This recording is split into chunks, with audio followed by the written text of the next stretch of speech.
الحمد لله وأصلي وأسلم على رسول الله وعلى آله وصحبه ومن والاه. اللهم لا علم لنا إلا ما علمتنا إنك أنت العليم الحكيم ولا حول ولا قوة إلا بالله. اللهم انفعنا بما علمتنا وعلمنا ما ينفعنا وزدنا علما. يقول الإمام البخاري رحمه الله تعالى في كتاب الطب باب السحر، أي باب بيان ما يتعلق بالسحر وأحكامه وحرمته وكونه من كبائر الذنوب وكونه من الكفر إلى غير ذلك مما يدل. فأحسن البخاري عندما أتى بهذا الباب لأنه مما يناسب هذا المكان الطب. فالسحر هو في اللغة هو يطلق على معاني منها ما لطف ودق، شيء اللطيف الدقيق الذي ليس واضحا، واصطلاحا هو عقد وطلاسم التي لها بإذن الله تعالى لها تأثير على النفوس. فالسحر أنواع، منها ما يكون بطريق الحركات الخفية أو السريعة التي تنطلي على الشخص لكنه يظهر أشياء وفي الباطن هو ما عمل شيء، إنما من سرعة الشيء أخفى عليك حقيقة العمل. ومنها ما يكون بالتعاون مع الشياطين والتعاون من شياطين الجن، يكون بالتعاون مع الشياطين. ومنها ما يكون بالتعلق بالكواكب السماوية. هذه بعض أنواع السحر المستعمل. منها ما يجمع بين التعاون مع الشياطين والاستعانة بالتقرب إلى الكواكب. فهذا الآيات التي ساقها البخاري. ما حكم السحر؟ الآيات هذه تدل حكم السحر عند أهل العلم كفر. السحر كفر. كثير من الناس لا يعرفون أن السحر كفر، يظنون أن أمر السحر أمر سهل، ولا يعرفون أنه يخرج من الملة. وهذا المشكلة منا نحن أهل العلم، نحن طلاب العلم، العلماء وطلبة العلم والدعاة مقصرون في شرح خطورة الشرك، خطورة الشرك أيضا وخطورة السحر، لأن السحر يشتمل على الشرك. لماذا يكون شركا؟ لأن أغلب السحر كما تعرفون يكون كما شرحنا بالتعاون إما مع الشياطين أو بالتعاون والارتباط بعبادة النجوم من الكواكب، فيها عبادة غير الله تعالى. هؤلاء الذين يعبدون الشياطين الساحر يتقرب إلى الجن، بل يتقرب إلى الشياطين، فيذبح له ذبيحة أو يسجد له أو يستغيث بسيد من سادات هؤلاء السحرة فيعبده، فيأتي هذا الشيطان فيقدم له خدمة، فهو يقدم له خدمة كما قال الله تعالى: ويوم يحشرهم جميعا ثم يقول للملائكة أهؤلاء إياهم كانوا يعبدون؟ قالوا بل كانوا يعبدون الجن أكثرهم بهم مؤمنون. وفي الآية الأخرى ربنا استمتع بعضنا ببعض وبلغنا أجلنا الذي أجلت لنا، قال النار مثواكم خالدين فيها. قال النار مثواكم. ربنا استمتع بعضنا ببعض لأن الجن استمتع بالإنس بتقديم القرابين له، بتقديم الذبيحة أو البخور أو شيء مما يقدم للجن لهذا الشيطان. فإذا هو استمتع بهذا، أطاعه أولا لأنه أطاع هذا الجن هذا الشيطان وقدم له القرابين، قدم له شيئا من البخور ولو بخورا ولو طيبا أحيانا ولو أي شيء قدم له. ولو تعرفون قيطم هذا ما يفعلون عندما يأتي حشيش رطب ويفرشه في البيت ويصب عليه الماء، ثم يأتي بالبخور، ثم يأتي بالقهوة ويصبها يمينا وشمالا ويرميها يمينا وشمالا، وقد يأتي بالخبز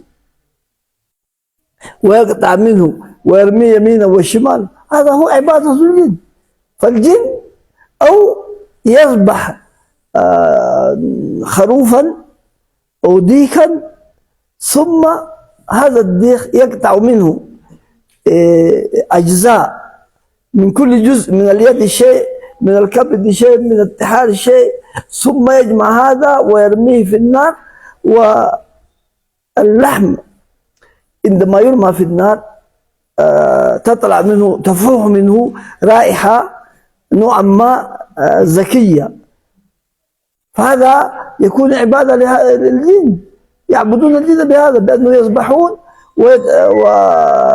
ويبخرون بهذا البخور. فبهذا يكون الجن ما يريد أن يقرب له هذا. إذن استمتع بهذا، ربنا استمتع بعضنا ببعض. والإنسي استمتع لأنه قضى له حاجته، قضى له حاجته، سهر هذا الرجل. فهذا الإنسي استفاد منه وهذا استفاد منه. فربنا استمتع بعضنا ببعض وبلغنا أيضا أجلتنا، قال النار مثواكم. فإذا هذا دليل على أن السحر شرك وكفر وعبادة للشياطين، وليس هناك. أحيانا بعضهم يقول الجن لا يسميه، لا، يقول إذا كان كافر الروحانيات يسمونها روحانيات. الروحانيات كأنها إيش؟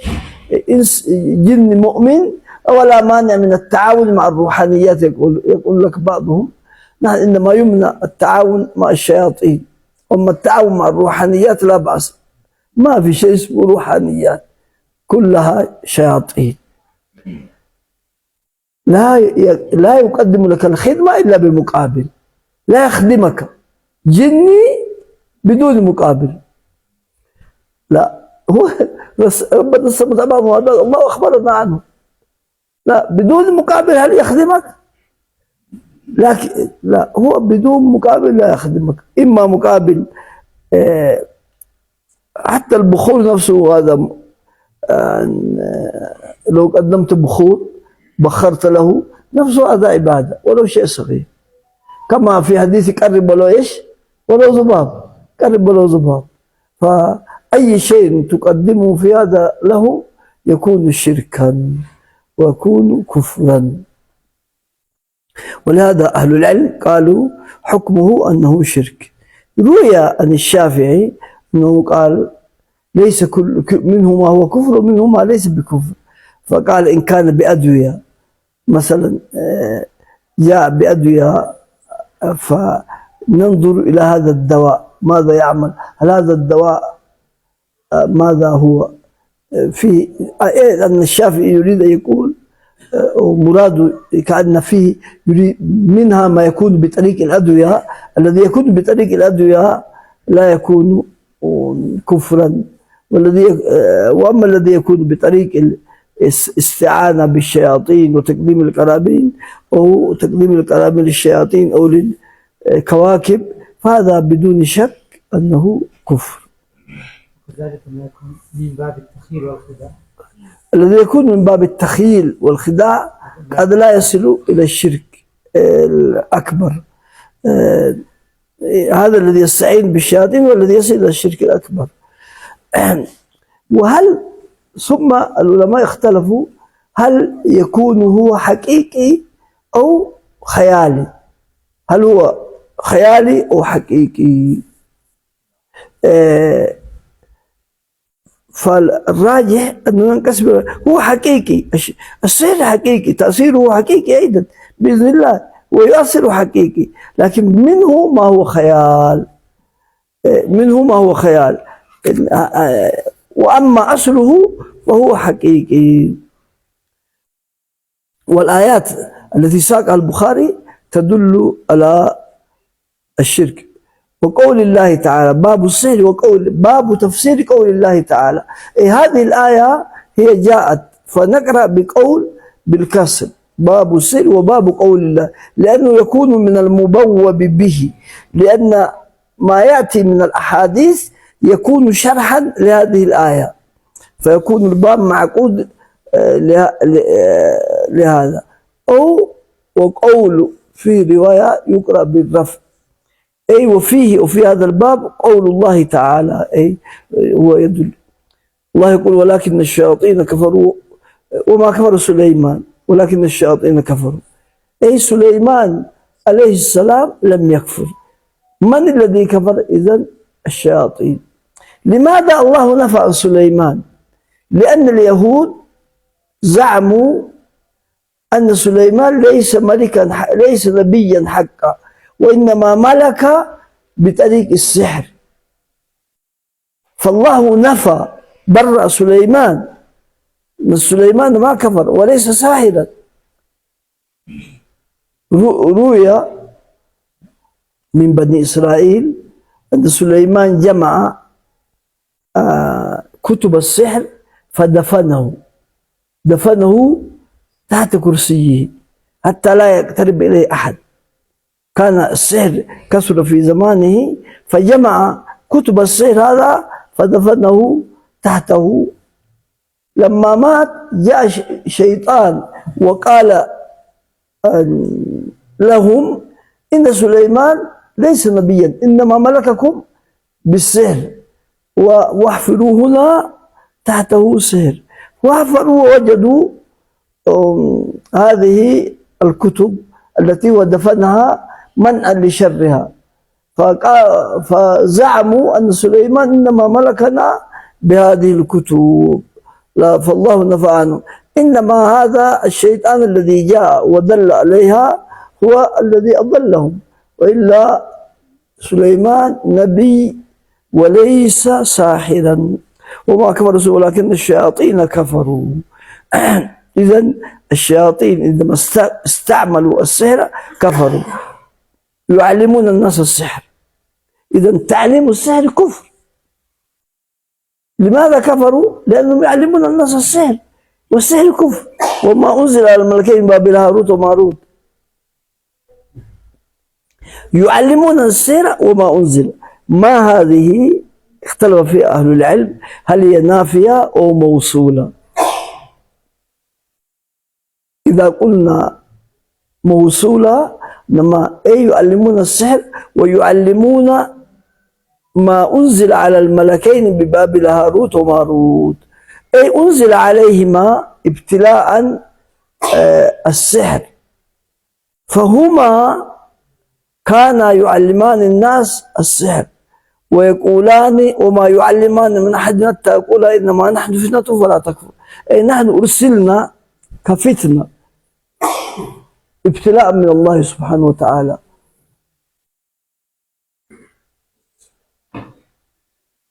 لا يعلمان أي أحد إلا بعد البيان، يبينون له إنما عملهم هذا العمل الذي يعملونه كفر. إذا تريد الدنيا تعلم، إذا تريد الآخرة لا تتعلم.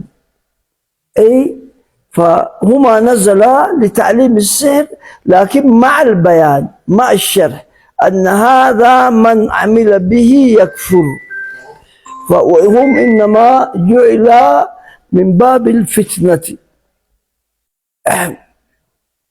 وما يعلمان من أحد حتى يقول إنما نحن فتنة فلا تكفر، فيتعلمون منهما ما يفرقون به بين المرء وزوجه وما هم بضارين به من أحد إلا بإذن الله.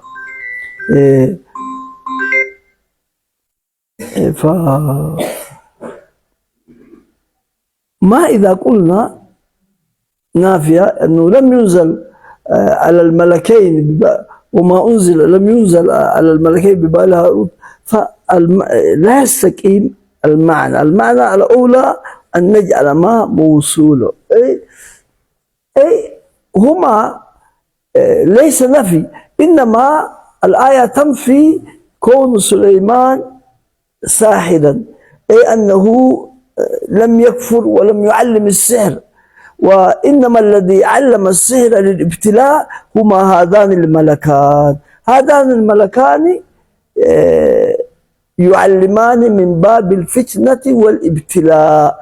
والله سبحانه وتعالى أحيانا يمكن حتى يختبر. وما هم بضارين منه إلا بإذن الله وتعلمون ما يضرهم ولا ينفعهم ولقد علموا لمن اشتراه ما له في الآخرة من خلاق. هذه الآية تدل على أن السحر كفر من عدة أوجه. أولا قوله وما كفر سليمان، أي لأنه ليس هذا واحد. والشيء الثاني ولكن الشياطين كفروا يعلمون الناس السحر، دل على أن السحر كفر. ثم قال إنما أنا فتنة فلا تكفر، هذا الدليل الثالث. أنت لا تتعلم السحر، إذا تعلمت تكفر. الدليل الرابع قوله في الأخير ولقد علموا لمن شماله في الآخرة، ليس له أي نصيب. إذن هو الذي ليس له نصيب في الآخرة فهو كافر. هذه الآية دلت من هذه الأوجه الأربعة وغيرها من فحواها على أن السحر كفر. ولهذا ينبغي لنا طلاب العلم والدعاة وأهل العلم أن يحذروا الناس من السحر تحذيرا شديدا بعد الشرك بالله تعالى. هو نفسه نوع من الشرك، لأنه شرك بالتعاون مع السحر مع الشياطين هؤلاء أو بإشراك الكواكب، فهو نفسه شرك. لا بد أن يبين ويحذر منه أشد التحذير في خطبة الجمعة وفي دروسنا وفي تعليمنا. خاصة هذه الأيام كثر العمل به، كثر حتى أولا كان يقوم به الرهبان القصص في هذا البلد، قساوسة كثيرين، والرهبان يعملون بهذا يعيشون على هذا، وتذهب إليه بعض نساء المسلمات وبعض التجار الذين لا يبالون إلا بأن يضروا زميلهم أو إخوانهم، والنساء التي تذهب إلى هؤلاء الرهبان التي تريد تضر ضرتها أو زميلتها. والآن أيضا حتى بعض من ينتسب إلى العلم القراء يوجد فيهم من يعمل بالسحر هذا ويظن أن هذا من باب الكرامات أو من باب استخدام الجن ويعتبره أمرا سهلا. وفي بعض الكتب كشمس المعارف الكبرى الذي ينسب إلى السيوطي أو مجربات الديلمي، كان في هذا البلد قديما قبل 50 سنة لما كنا هنا، كان تباع على طول، وأظن وإلى الآن هل هي موجودة في كتاب اسمه شمس المعارف الكبرى، كتاب مجربات الديلمي، كتاب معشر الفلكي. بعض طلبة العلم لما يقرأ شيء صغير ويستعين بكتاب معشر الفلكي هذا ويكتب ويقول لهذا اذبح كبش أسود أو ديك أبيض أو أحمر أو كذا،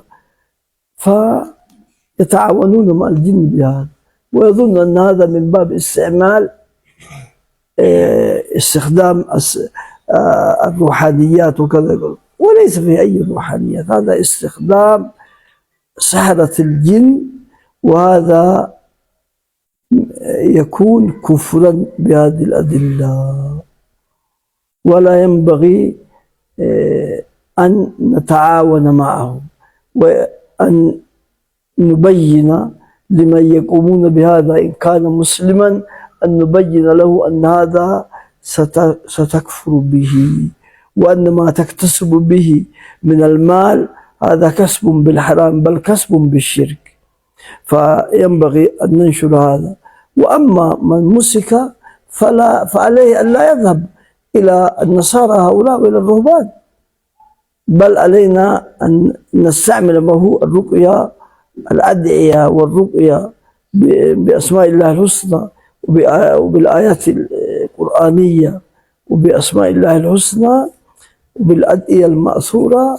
علينا أن نسعى في ذلك ولا نستخدم أي شيء من ذلك، فالأمر خطير ليس أمرا سهلا.